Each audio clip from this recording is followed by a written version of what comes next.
Hi, this is Eric Davis, and welcome to 2-Point Perspective Part 2. Now, if you haven't watched Part 1 yet, stop watching this and go watch Part 1, and give it a like. We're going to take a look at how to draw buildings in perspective with the doors and windows and all that good stuff. Okay, let's make a rectangular cube, sort of a tall building. Okay, vertical line.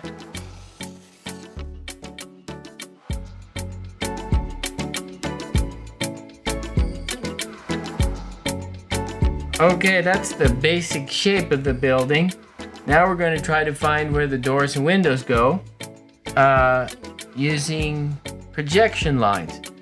So it's always a good idea to sketch very lightly some searching lines to try to find things like doorways and windows, architectural details. You can always erase those sketchy lines afterwards, and it makes the building look more solid. Windows tend to stack up one on top of each other, so I like to draw some vertical lines. Okay, same thing on the other side, some vertical lines which will become the outside of the windows and doors. Now, just like the tops and bottoms of the building itself, all of the lines within the windows and doors will converge on vanishing points. So, I'm going to draw some projection lines to define the windows. Now, I'm not drawing very carefully, I admit. Just an example. Okay, same thing on the other side of the building. The lines will all converge on the vanishing point. Now, within this grid, or within this these searching lines, I can go find the windows. Okay, I've loosely drawn more or less where the windows go. Now I'm going to erase the projection lines.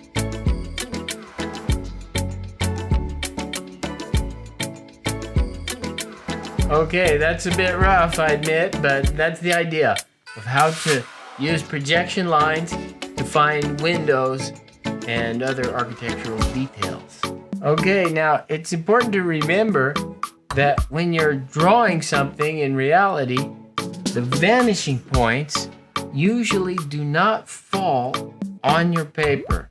They're usually not in your drawing pad. They're outside of the drawing pad. They fall to both sides of your drawing pad, and you just have to visualize the way they converge, even though the actual vanishing point is outside your drawing pad. Okay, let's go outside and take a look.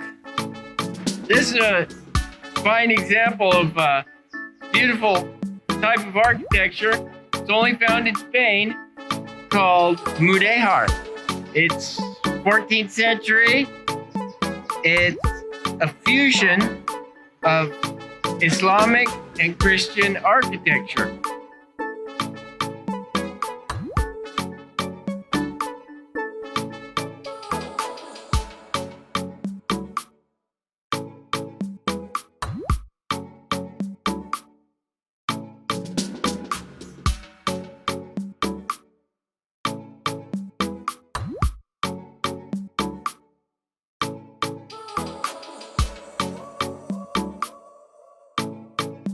Okay, the thing we always need to establish is where is the horizon?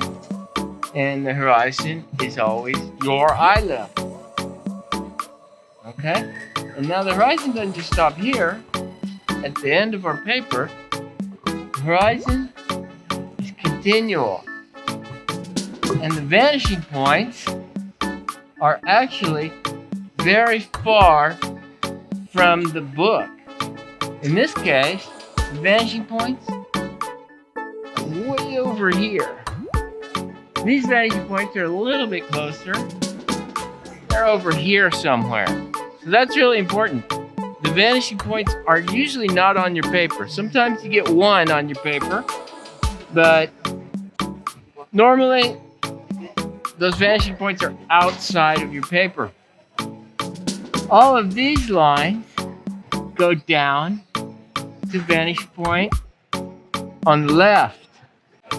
All of these lines go down to their vanishing point on the right. Now this is very, very important. Some people, they look at a monument, a tower, they think they see it, and then they draw this. Okay? It doesn't look like that. Those lines go down. It's a very common mistake.